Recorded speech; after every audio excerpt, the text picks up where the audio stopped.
You're competing with people in the industry who are unemployed. You're competing with people in the industry who are employed and passively looking or who are getting sourced.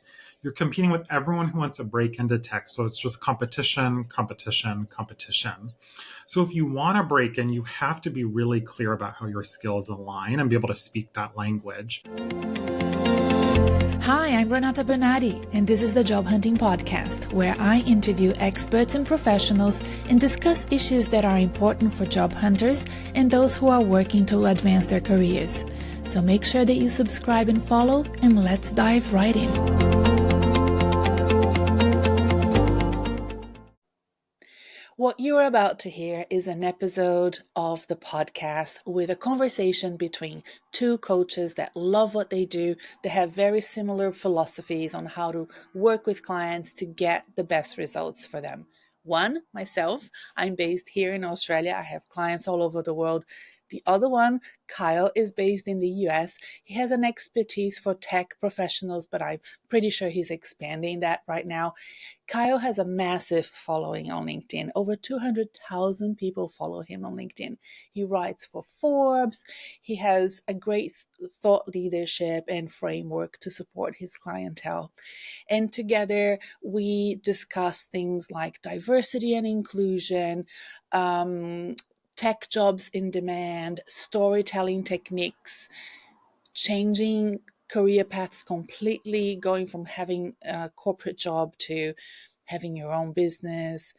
So many different things and avenues that you can hopefully identify with and be like a little sponge and sort of sink it all in and see what works for you in your career planning and your job search journey. Enjoy this conversation and let me know what you think. Get in touch with me, send me a DM, comment on my posts, and I hope you enjoy this chat as much as I did. I believe that you and I started full-time coaching at about the same time. Okay. Okay. Did you start in 2018 or 2019? 2017, I believe. 2017. Oh, So before around me the same then. time. Okay. Yeah. I would love to hear that story. How did you decide to become a coach? What happened? Yes. I started on Fiverr, the online marketplace. Oh, yes. So I literally charged $5 to review resumes, to write LinkedIn about sections. And it was Yeah. literally just supposed to pay for Starbucks in college. Yeah. And my dad's advice, he doesn't remember, but was to double my prices every time I had a wait list. So go from Yeah. $5 to $10 to $20. And that turned into a real business. I was doing 30 hours a week on top of my full-time job. And I ended up in 2017 leaving to do that full-time. And now it's 2025 and I can't believe it's turned into this business that I love. And I'm assuming you're not on Fiverr anymore? I am not. No, I'm not on Fiverr anymore. Left that Okay. quite a few years ago. Okay. And I love everything about your marketing and how you market yourself. It's quite funny because your website is Caffeinated Kyle. Is that what it is? Yes. I talk about coffee on my podcast all the time, but funny story, I drink decaf now. Like I've been Oh, decaffeinated. So if I was going to follow your lead, I would probably have a website, decaffeinatedrenata.com. I love That that. doesn't sound exciting or sexy at all. I get it. But so there's this sort of energy about you. There's also the beginning of your about section or your services section starts with I offer trauma-informed career coaching. Mm-hmm. And you also focus on tech. I would love to talk about those two things. What does it mean to be a trauma-informed coach? So, trauma informed coaching is being aware that people have trauma. All of us have experienced trauma, whether that's big T or little t. My Yeah. job as a trauma informed coach is not to process that trauma with people. That's the role of a therapist, but to instead be aware that we have trauma. And then when those emotions, when those feelings related to trauma come up, my job is to help people regulate those and say, okay, we're aware of that. Now, can we honor and acknowledge those feelings and then set them aside? and then be able to be present as we navigate your job search, as we write your resume. Oftentimes people think, oh, I'm just writing my resume, but actually maybe your mom's voice comes up or a Mm. toxic boss, and being able to say, okay, here's some feelings coming up. Let's regulate your body. Let's Yeah. regulate anything negative that may be coming up, and then set aside that trauma for the moment so we can focus on your job search and your career. Yeah. Oh, that's wonderful. It's lovely. I'm just really excited to hear that, we have coaches like you who have such a are so mindful and intentional about their coaching and how they do it. I mainly work with professionals in their 40s, 50s. My oldest client was 70 years old. So, I know, like, it's lovely, right? That people really want to be active and working and play a part in society and not retire, I suppose. But when you reach that sort of tipping point of your career, when you are at that crossroad, when you sort of you actually um, are still informed by trauma and by culture and by the way that you've Mm-hmm. been nurtured. Sometimes you forget your nature, Mm-hmm. right? So it's really interesting to see the awakening that can happen later in one's careers. And I'm Mm-hmm. wondering if you have experienced that with your clients. Oh, yes. And I love what you said, informed by trauma. There's that trauma that's there. And sometimes people are aware of it. Hmm. Oftentimes they're not. And then they're having a conversation. Maybe it's Yeah. salary negotiation. They're like, I'm realizing, Kyle, maybe there's this role of where I was taught not to speak up. Or maybe I'm Yeah. not supposed to disagree with someone. And they're realizing there's this trauma there and that's Hmm. impacting it. And then our job isn't to unpack that. My job isn't to do that and process all that, but instead say, Hmm. okay, let's be aware of that, acknowledge it, see how it's playing a part here, Yeah. and then move forward with your job search. And it can be really powerful when clients allow you and me as coaches to help Hmm. them navigate that process. Mm. Yeah. And why tech? Is it because of where you are in the world? Now, for those who don't know Kyle, well, you have to follow him on LinkedIn. But you are on the west coast of the US. There's a lot of tech companies Mhm. there. Was that a strategic choice It or was not. what? It was not Oh, okay. strategic at all. Looking back, it looks super strategic. Like right Yeah. during tech taking off, I was in it, but it was 100% by accident. I was Okay. in the Bay Area. I went to school in San Francisco. So when I was growing on Fiverr, when I was working with classmates, a lot of my clients were getting jobs at Twitter, now X, Facebook, Hmm. LinkedIn, Google as they were blowing up. So I accidentally developed this niche in tech. I always wanted to work in nonprofits or in healthcare, public health, maybe be a doctor and make a difference. Hmm. And now I get to do that through tech. So typically, when I work with people, it's not just a software engineer, but it's someone who's making a difference through their work. They might be the only person of color on their team, or they might Yeah. be doing some really important diversity, equity, inclusion work. So usually they're making a difference through their work and they're saying, yes, I want to work in tech, Kyle, and I want to make a meaningful, positive difference through my work as well. So I Hmm. get to indirectly impact literally billions of people sometimes through the work that my clients are doing. Yeah. I don't know if you and your clients have had enough time to process the things that are happening this week when it comes to diversity and inclusion, and the speech that your new president has just done, and he mentioned that specifically. What do you think will happen next in terms of your experience dealing with clients from diverse backgrounds? How can how can job candidates looking for work, if they're neurodiverse, if they're queer, how would you recommend that they go about if they're in the US specifically?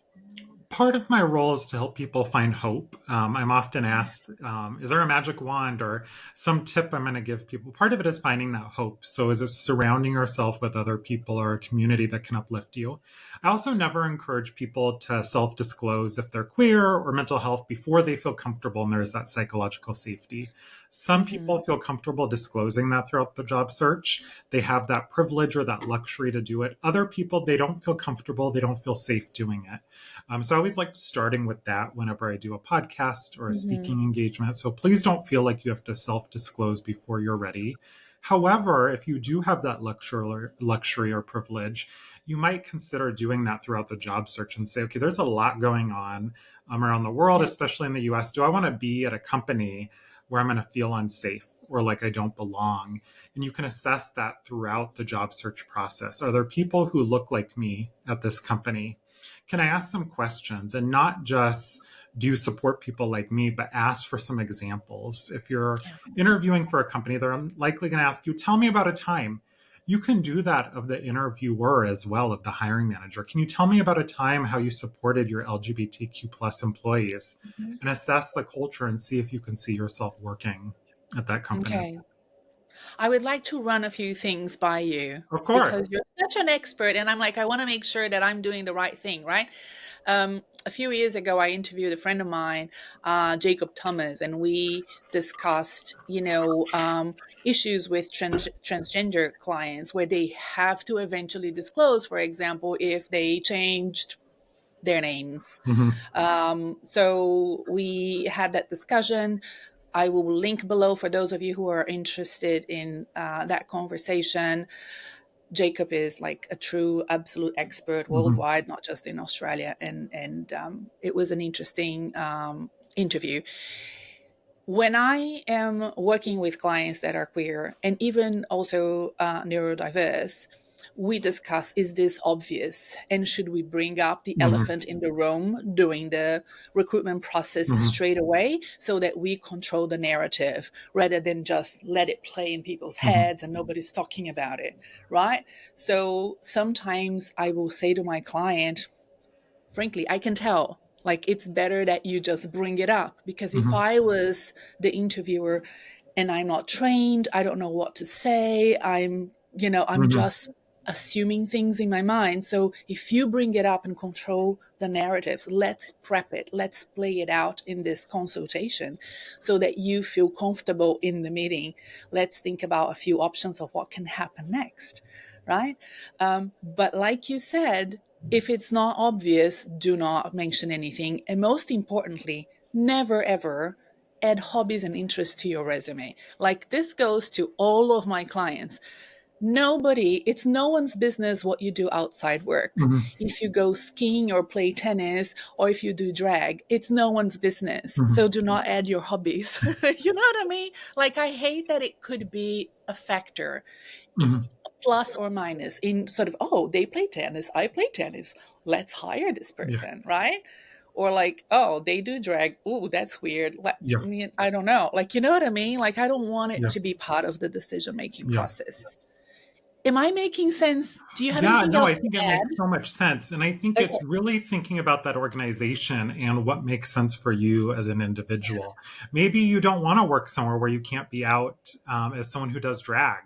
So maybe you might want to include that as an interest or a hobby. If you're like, this is really important to me and I'm going to do that. So that might be something you include on your resume or in the interview to kind of, if you have that luxury of weeding ones out, or maybe you don't have that luxury. So I think it's kind of that personal decision of what you want to weed in or weed out throughout the interview process and through the That is a application good point. process as I love well. that. Yeah, it's almost like, what I just said, but then there's this Yeah, exception here where you play it by ear depending on who you're talking to or who yeah, you're applying for, and then use it to your advantage, yeah, right? If the company has a diversity values that are sort of on their website, that you can tell that yeah, they actually are proactively yeah. hiring. And I Yeah. agree with the interests and hobbies. Often they're not relevant when people include them. And I always put an asterisk for clients. I say, if you're including it in your mind, or you might even write it on your resume, delete it before you send it, but say, here's why I'm putting this here for you.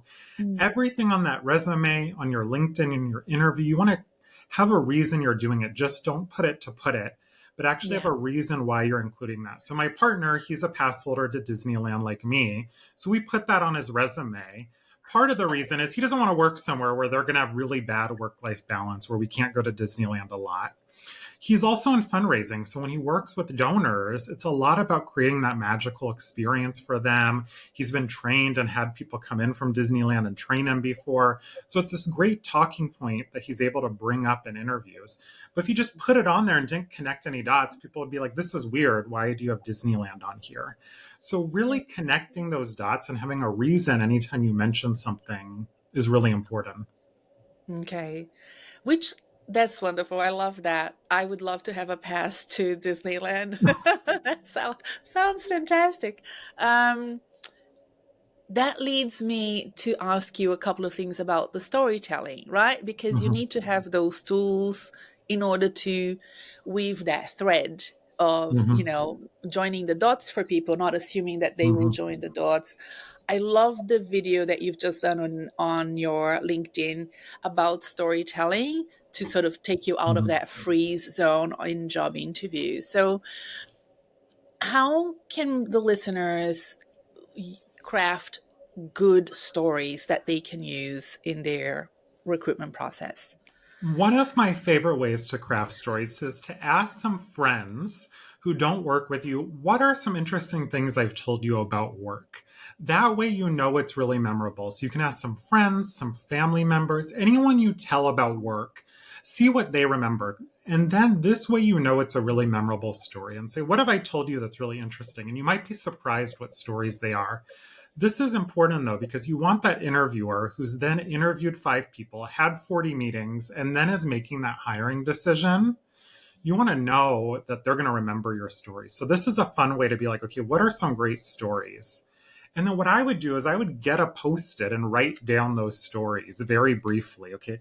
That story of when we had that new software implemented, that story of Mhm. that difficult client that came in crying, whatever the stories are. And then when you're asked interview questions, it's almost like multiple choice. You just go through and say, which of my 5 stories is closest? Like a politician, at least like a lot of Yeah. politicians in the US, you just go to your story and make it work. Mm. Kyle, do you help your clients with things like the STAR format for answering questions? Yes, I love the STAR format: situation, Okay. task, action, result. Similar to those hobbies or anything you put on the resume, I like adding a T at the end, tie it back. A lot of times people just give a story and then you're kind of left with, okay, that's a great story. How does that relate to us?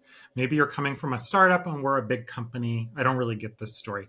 So I encourage people to use their hand. You have your situation, your task, your action, result, but you don't want to forget your pinky. What is that tie back? Why are you sharing this story with us today? And it Mm-hmm. can even be a sentence or two where you say, the reason I'm telling you about this, and then Yeah, connect the dots for that employer. I love that. Can I admit something to you? I don't like the STAR format. Oh, I'd love to hear what you use instead, I or here's still a like, different look, format. I have my own stuff that I do, and I do, of course, I'll have to practice the STAR format because so much of the recruitment process is tied up into behavior Yeah. questions and expectations on how you have to answer it. What upsets me about the STAR process is that people, I mean by people I mean job candidates, get so tied up that it sounds mechanical. Mm-hmm. It sounds forced. The interviewer can see that you're just like following it like a to a point where it sounds a little bit fakey. But I think that your pinky, the tie it all up, might sort of break that sort of crystallized idea of how answering the question can be, and Mm-hmm. maybe at that sort of tail end might sort of smooth things Mm-hmm. out a bit. I don't know. I kind of like that. I might have to use that as well. I love it. I think it makes it so Mm, much easier. I encourage people yeah. too, if you're prepping, it's okay to write the whole Hmm. answer out when you're practicing. But when you go into the interview, please, please, please, it sounds obvious. Don't have a script in front of you. I've done Mm, interview prep with people, and sometimes they're literally reading off the script. I'm like, no, no, yeah. no. And they're like, oh, is that bad? I'm like, yes, we don't want you reading off the script. Instead, maybe have a word or two for each letter: Yeah. situation, crying client, task, resolve. So then you Mhm. can't read off of it. And instead, you're forced to improv and it comes off more naturally. Yeah. Unless you're going for an interview as like a news anchor or an actor, it's okay to say, to have a transition or two. And if you're saying a lot, okay, maybe you want to work on that. But it's okay to take a moment to breathe and have to think. Mhm. So then you're not coming off as scripted. I love that. I will one day, I will record a podcast episode, maybe solo, but maybe this is it, where I discuss filler words, right? So I love that. But in the meantime, whilst I haven't really done it, and I've been saying this for a couple of years, I usually recommend an episode from Seth Godin's podcast Mm-hmm. where he discusses filler words, right? Mm. And the fact that here in, you don't know this person, people in Australia know who I'm talking about. Annabelle Crabb, amazing journalist, really sophisticated with her words. She uses so many ums. And I think it's kind of an Australian English thing, like in the UK. A lot of Yeah. really sort of intellectual people do a lot of But in an interview, it can show lack of executive presence. So, it's really interesting Mm. that people should accept white space as well between the question and your answer, or Mm-hmm. between one of your ideas and another. It's okay to have a bit of a pause. Mm-hmm. That episode, I will send it to you. That Yes. episode from Seth Godin is fantastic, and it's also an episode where he does this meta analysis of bringing the elephant in the room if it's obvious. So Mm-hmm. it sort of ties these two ideas together. Um, Look at me. I love that. I think that what probably gets people in interviews is the lack of practice. So Mm-hmm. people like, you or me, having those preparations. Do people book you a lot for interview preps? Oh yeah, that's a lot of Yeah, the work I do is that interview me too. prep. And I find what is missing sometimes with some coaches is they're just doing a mock interview and that's it. And what's missing is sometimes that strategy, figuring out, do you really have that storytelling down? Do you know what's unique or different about you? You can do a mock interview with a friend, but that's different than a coach who's really there, who's objective and who can guide you through that. And I think that's Yeah. missing. And that's why it's great to work with a coach who doesn't know you and can say, you didn't mention this thing, and a friend may already know that and they don't know to bring in that feedback or that guidance. Awesome. I think we work along the same lines. Do you talk about coffee? Oh yes, I love coffee. And Me how do we too. caffeinate your answers? How do we caffeinate this story and take it to the next Yeah, level? yeah. That's awesome. Even though I decaf listeners, I also, have a whole coffee strategy for job interviews. That's fantastic. The other thing that I love about you and the way that you present yourself on LinkedIn and your public persona is this real focus on mental health. Mhm. Where, did that begin for you? I would say it was my own journey with mental health. I would say used to have chronic migraines now because now they're mostly resolved. For about 5 years, from sophomore year of high school to sophomore year of college, I had these really chronic migraines. And then I eventually went to see a therapist. Well, I went to see doctors um, all the time, and they couldn't figure out what was wrong. And then finally, a doctor recommended I see a therapist and a psychiatrist. And within minutes, they're like, oh, this is all because of anxiety and stress. So as soon as we started treating that anxiety, the stress, the OCD, my migraine started dissipating. It went from literally daily migraines to now maybe once a month I get a migraine. That's a lot less severe too. I used to be bedbound at times and stuff, and now it's a lot less severe. So recognizing once we started paying attention to my mental health, I encourage other people to pay attention to it as well. That- That's amazing. That was your brain probably overworking. Oh Like, yeah. yeah, 100%. Um, you are in a very important part of the world in terms of innovation, creativity, technology, Mhm.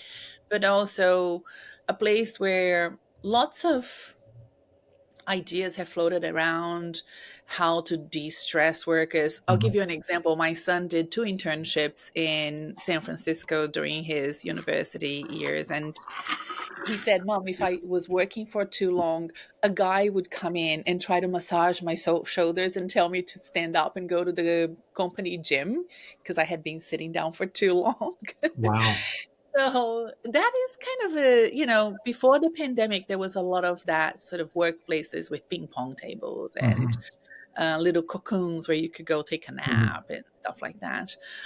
I don't think, in my view, with the clients that I have in that area, that it helped them with their stress. I Yeah. think the stress was more about the politics at work and about the long hours that they had to pull in startups and stuff like that.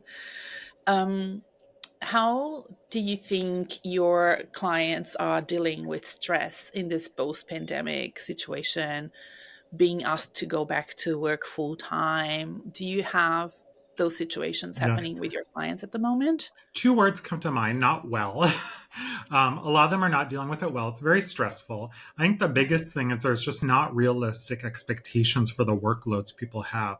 Oftentimes people come to me and they're like, how do I manage my time better?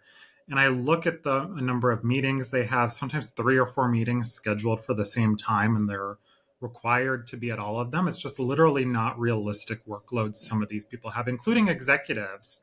So it's coming down from the top and it's just not realistic workloads. So part of it is just kind of communication and boundaries and saying, is there any boundaries or communication we can set here?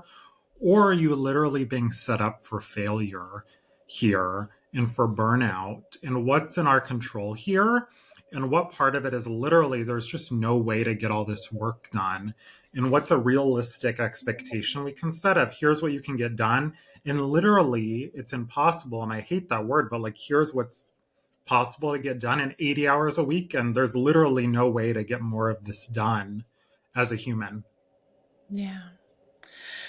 Kyle, for those that are asked in 2025 to come back to the office full time, 5 days a week, and they haven't done that for, I don't know, 5, 6 years now, what would you recommend them to do? Do you think that there is still room for negotiations, or if they have to go full time to the office, what would be your advice for them Yeah. to manage their stress levels? I think there's some jobs where it makes sense to go into the office. My dad's a delivery driver, so there's no way for him to work remotely. But for a lot of jobs, they can be done remotely or at least hybrid. I think trying to negotiate with your boss is smart and figuring out is there a way to negotiate this? And at the same time, sometimes it's going to start at the top. There's just no negotiation. But a lot of my clients have been able to figure out okay, what's the bare minimum that I have to come in.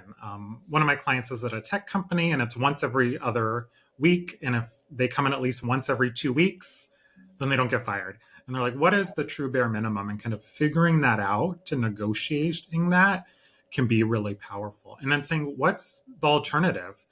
If I don't do this, what happens? And that can be frustrating. But if you have that luxury to negotiate that, say, okay, what happens if I don't do that can be powerful as well. Yeah. I think also figuring out what are your options? What are other ways to take care of yourself? Is it using the commuter bus available to you? Is it getting a housekeeper? Is it getting meal prep? Are there other ways that you might be able to adjust things in your life now that you have this extra hour or 2 hour a day commute Yeah, on your you're plate? right. Yeah, it's something that the delegation of household tasks is Hmm. sometimes people forget to do that, Hmm. and they think that they have to do it all. Hmm. Um, I struggle with that personally as well. So I 100% agree that a cleaner can be great for your mental health. Yeah. So it's a good investment. I once read a book that said it's a cleaner and a good couch. Mm, Excellent for your mental health. I love that. Yeah. Now, one thing that I have experienced working with clients in your neck of the woods is that sometimes they're not in tech, but they want to be in tech. Mm, That happens hmm. in Australia as well because they see so much potential. Hmm. And when we look at job ads, let's say product management or project management, they think, oh, I've done that, Hmm. but not in tech. But I know how to do all of these things. I will apply, but they don't hear back. Yeah. Do you have clients that have that misunderstanding of what companies in tech are Yeah. looking for because the job ads are not very clear? Yeah, a lot of them are vague because they are open to other people, but there's so much competition. It's one of the most competitive industries. Part of why I like it, part of it is the good people are doing, part of it is that competition. You're competing with people in the industry who are unemployed. You're competing with people in the industry who are employed and passively looking or who are getting sourced. You're competing with everyone who wants to break into tech. So it's just competition, competition, competition. So if you want to break in, you have to be really clear about how your skills align and be able to speak that language. It's like going from kind of English to Spanglish or something. It's not a full translation. A lot of your skills probably align. But if they're saying the word enterprise and you don't have the word enterprise on there, you might be able to read between the lines, but that recruiter that's going through a bunch of resumes, maybe hundreds or thousands for a role, they're not going to connect the dots. And that's what I see is missing a lot. People say, oh, I have that on there Yeah. on my resume or my LinkedIn. I read through, and yes, it's on there, but I have to kind of read between the lines. And I think that's what's missing a lot of the times. People haven't connected the dots for the reader. Yeah. And I Australia is a very underpopulated country, so a very popular role here will have like 100 applications, Mm-hmm. whereas my clients in the US are competing with 400, 500 Mm-hmm. candidates, and you can even see that on LinkedIn. Yes. It's overwhelming, isn't it? Yes, it's Um, so much competition. yeah. Is the ATS system and the understanding of how the applicant tracking system work the only way to get filtered through? No, I mean, I think part of it is making sure your resume is parsed correctly by that applicant tracking system. A lot of it is also recruiters finding you. So recruiters may reach out to you. I just spoke with a headhunter 2 weeks ago, and he said 60% of, I'm finding my post it, 60% of the candidates that they hired was them finding that candidate on LinkedIn, them going Mhm. on LinkedIn and searching and finding candidates. So a lot of people aren't just applying for roles, but they're being found because their profile's optimized. Another 30% was people that they've hired before for roles, and another 10% was actually people in their network of their candidates. So their candidates referring other people. So highlighting that value of networking. So I think people think, okay, I could just cold apply. Some people think that's where they have to spend their effort. Other people think it's just networking, but I think of it like a pie. Is there 4 or 5 different areas we could focus your job search effort? So, kind of like the stock market, at least in the US, you don't want to just put all of your money in one stock, but diversify and say, okay, let me apply for some jobs. Let me network. Let me update my LinkedIn. Let me talk to recruiters. So then I can diversify my efforts. And at least some of these hopefully will have a Yeah. ROI or return on investment. 100% it checks with the data that I have here. I have on record on this podcast that about 80% of the candidates that go through to the second round and the next rounds did not apply. They were found or they were in the database to begin with. 80% is a high number. I had Yeah. another recruiter who said 70%. So yeah, it's really interesting, the misunderstanding and the lack of knowledge between what's happening in recruitment that recruiters know, that you and I know, and the professionals. They don't know that. Mm-hmm. So I had a consultation yesterday with a client, and she sent me lots of questions. So I knew what she wanted to achieve, and I went straight into optimizing her LinkedIn to achieve her goals. And she interrupted me and said, "Oh, I think you didn't understand what I wanted to do." And I'm like, "I know exactly what you want to do." Yeah. And then I had to stop and explain to her, Mm-hmm. go back to the basics and say to her exactly what you just said.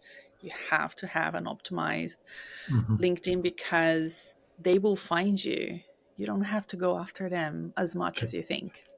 Yeah, and I think Yeah. there's just a lot of misinformation out there because anyone can say that they're a Yeah. career coach. At least in the US, it's unregulated. Anyone can say they're a You too. career coach, give Yeah. advice, provide misinformation, misleading information, or just completely unfactual information. And then it spreads like wildfire. Someone can share something on TikTok or anywhere else, and then it'll just be shared, shared, shared.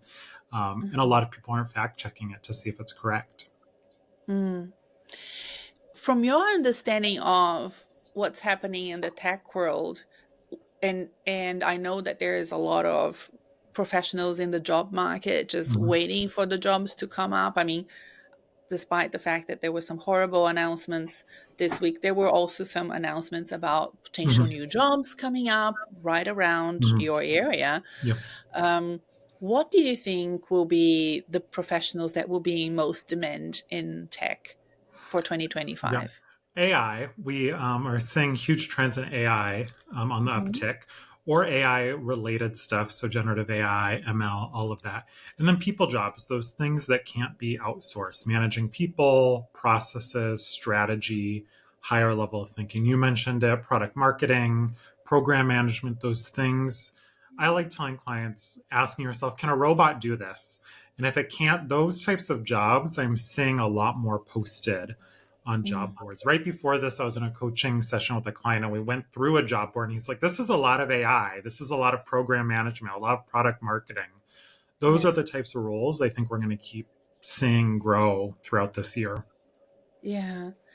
For those of you listening and you heard AI and you rolled your eyes, we're not just talking about computer scientists. We are talking about philosophers, lawyers, Mm-hmm. linguistics, ethnographers, social scientists that are willing to embrace AI as their Mm-hmm. topic of expertise so that they can join the tech teams Mm-hmm. and make better AI. Okay, so please don't roll your eyes and disappear.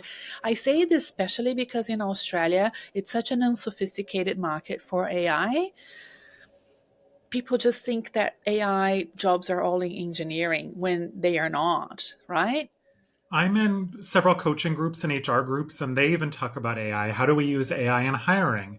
As a coach, I get past coaching jobs, and they're like, oh, you need to know AI in coaching. AI is everywhere. I often encourage people to, most of the time, your job's not going to be 100% AI. It might be 10 or 20% of your job, and just having knowledge of AI can be really powerful. So you don't need to go get a full certificate or a degree in AI, but even just watching some YouTube videos or taking a free or low cost course can be really powerful to say, hey, I'm staying up on the latest trends. I'm comfortable with this and I can talk about it in the interview. Yeah. I have a friend here who told me he asks the job candidate, did you use AI to do your job application? And if the person says no, he's not interested in the candidate Mm, anymore. And I'm like, I think you have to frame that differently because the candidate doesn't really know what to say, like because of he is or she is expecting a backlash if they say yes. hmm. So we had a conversation about this, but he was adamant that no, no, if you don't use AI, then I can't hire you. Like you're behind the ball. How funny. Oh boy. Let's talk about startup Hmm. because it's a different hiring game Yeah. compared to a well-established tech company like Hmm. I don't know, a Facebook, for example, or LinkedIn. How do you help clients go through a process that is more organic and informal? Yeah, these startups are often going to be much more informal. They may not have a formal applicant tracking system, or it may be a less sophisticated one. I encourage people who want to break into tech in particular to maybe target startups because there's going to be less people applying often. If someone goes for a Google or a Facebook or a LinkedIn, there could be hundreds or thousands of people applying. If you target some of these more niche startups, they may have fewer roles, but there's often going to be fewer applicants. So it can be really smart. I also encourage people, that's a way to network as well. Oftentimes at startups, there's a lot of people, since there's a less sophisticated hiring process, networking can be a smart way to reach out and land that initial interview and move through the hiring process as well. Yeah, that's great. Um, I I think it's also like if you think, oh, I want to, and I do this all the time with clients of mine that say, oh, I want to work at the UN or I want to work at Facebook. And I'm like, Mm. okay, what are the other organizations that are smaller that do things that are Hmm. similar to the Hmm. UN, right? That you can you can kind of expand your range of options. Hmm. So that's a good tip there for I you. love that. And it can be a lily pad too. Sometimes I say, okay, maybe you want to go work at Facebook. What's that lily pad before you go all the way to Facebook and you've never worked in tech? Is there a lily pad or maybe two lily pad companies that you need to go land that'll help you Mm. get to Facebook? And you may apply to Facebook jobs. And are there jobs that are maybe less competitive that can help you get there as well that you can apply to? Okay. Now, I think the thing I want to sort of finalize with is your transition and my transition from having a full-time job and maybe the security in Hmm. brackets about that, and then deciding, you know what, I'm going to be a coach instead, Sure. an unregulated professional. Hmm. And that people misunderstand what we do. And uh, how do you how do you deal with that within your network if you want to make a transition that's Hmm. really out of the box? If you are a tech professional and you want to become a landscape designer, or if you are Hmm. like me, a senior executive and you want to be a career coach, tell me how you did it. How I did it's different than some people. Yeah. Literally the month before I left to do my business full time, I renewed my contract at the university I was at. And I went back to my boss and said, actually, I want to unrenew this. I'm going to leave to do my business full time. And he said, okay, I was kind of expecting that this was coming, how much time you were spending on your business and all that. And I got well wishes. I think for a lot of people, I think of it like a complex Venn diagram in figuring out what you want next. Maybe one of the circles in that Venn diagram is salary. Another one is your passions and interests. Another one is what's your background experience? Are you qualified? Another one is do you have the skills? Another one is the job market. Does the job market actually need what you have? And you start adding those circles. And when I do this with clients, sometimes there's nothing in the middle of all those circles. And it's like, okay, this is unrealistic. Other times there's a lot in the middle of the circles, and we have to add more circles and get more specific. Otherwise, you're targeting a lot. So when Mm-hmm. people are thinking about these jumps, I encourage people to actually write it down and say, what do you want next? What are these different circles that matter to you? And then Mm-hmm. once you have that target, it's like a GPS. Start writing backwards. What are the steps to get there? It sounds super simple, but a lot of people just have this idea and don't actually write down what's going to get me there. What are the steps? What's it going to look like year one, two, three, four, five? And maybe even write a few different paths. Let's say I want to go to Disney World. I could drive there. I could fly there. I could take all 48 continental US states to then get there and write that out. And that can be powerful. But it starts with getting clear on your parameters and saying, what's the money? What are the skills? What are the experience? What does the job market want? Mm. And were you successful right off the bat? I'm assuming you were because you built it slowly while you were still employed, right? Yeah, I think a lot of people see it, and mine was a very slow and steady based on my dad's advice as I shared. It was very incremental. Some people just kind of jump. I had I wouldn't say safety net, but instead it was just slow and incremental. So I was already doing 30 hours a week as a side hustle before I left to go full time. And the 6 months before, I made sure like I was making enough to survive off of each month. Not everyone Mm-hmm. has that luxury or privilege. Sometimes it's they got laid Yeah. off and they start their business or something. For me, it was slow and steady. When I Mm-hmm. first started, I was doing resume writing full time.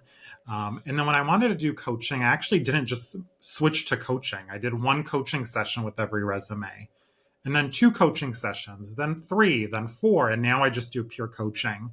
I'm a Right. Virgo. I'm type A, a recovering perfectionist. So I don't like just switching. I like Yeah. making little, like my tech clients are like the iPhone. Let's do iPhone 1, then 2, then 3.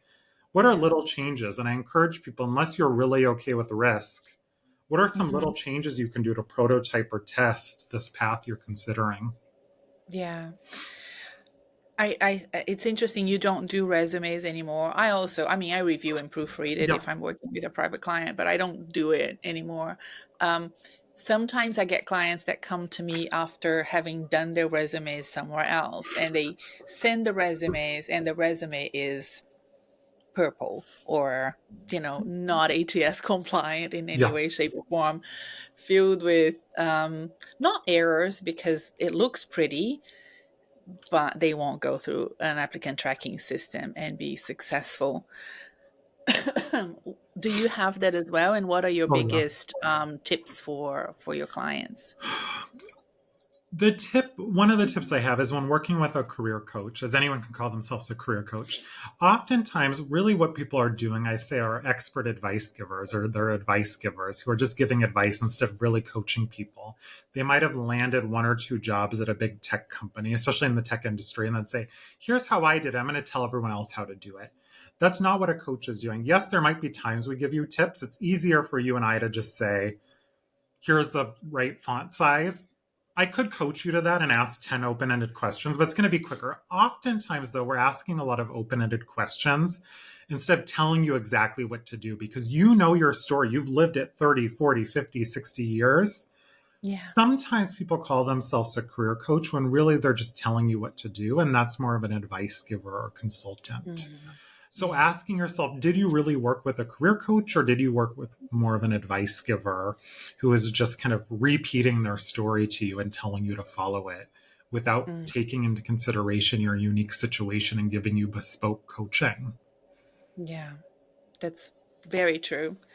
I think the hardest thing as well, when it comes to just doing your resume, let's just do my resume, please, is you're asking me to come up with a marketing strategy for you who I do not know, Mm-hmm. but I don't know your value system and your purpose Mm-hmm. in life and your goals for your career and your actual strategy. Mm-hmm. So no business would do a marketing strategy before a mission statement and a Mm-hmm. strategy planning session and etc. So that's what I try to explain to them. Yeah. And I think it's part of the Yeah. large, some people, if you're really clear on what you want, you know all that, maybe Mm, just the resume works. I think it's part of a larger picture, was what I'm hearing you saying.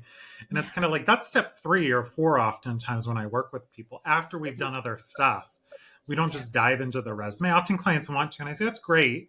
Let's talk Mm, about it briefly. We can scratch that itch. But often there's like other things we need to do before we get there. awesome. Oh, I love this conversation, Likewise. Carl. If I was living near you, we would have coffees Yes. and go to that nice ice cream shop in Santa Barbara. Yes. There's a lot here. Oh my goodness. I love ice cream too. Oh, yeah. Lovely. I forgot the name of the ice cream shop that I have gone a couple of times in Santa Barbara, but it's delicious. There's a Uh, famous one, Mission Street Ice Cream. That might be that's the it. one. Okay, they've Yeah. had all the celebrities, the presidents have went. It's very famous. We just went Um, 2 days ago. We were there. So and they have a little taster where you can have different. Oh, yes, that is wonderful. I love that yes, shop. Okay, do that for me. Next time you go, think of I me. will think of you. Is there any final thoughts, ideas, or messages that you want to leave with the audience? There's a lot of negative, difficult things happening in the job market and world. And I would encourage you to find some hope and don't feel like you have to go at it alone. Find a community to support you. That might be some mentors, some sponsors, some other job seekers who are positive. Not everyone in your community is going to be helpful. Maybe a coach, but find a community to help you navigate this job search and stay hopeful through the process because that's if I had a magic wand, that would be that ingredient in there that would be helpful. Awesome. And it's what you can control too. Mm-hmm. Work with the things that are under your control Mm-hmm. and let the other things go, Mm-hmm. or become an advocate for change and then make that your mission. All right, lovely.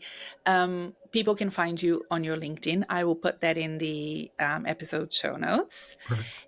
And you are a friend of the pod now, Kyle. Whenever you want to come back, let's say you have a great idea and you're like, oh, I need to share that with the world, you can come here and we will have another session. I'd love to keep talking Amazing. to you in the future. Thank you for having me. Thank you.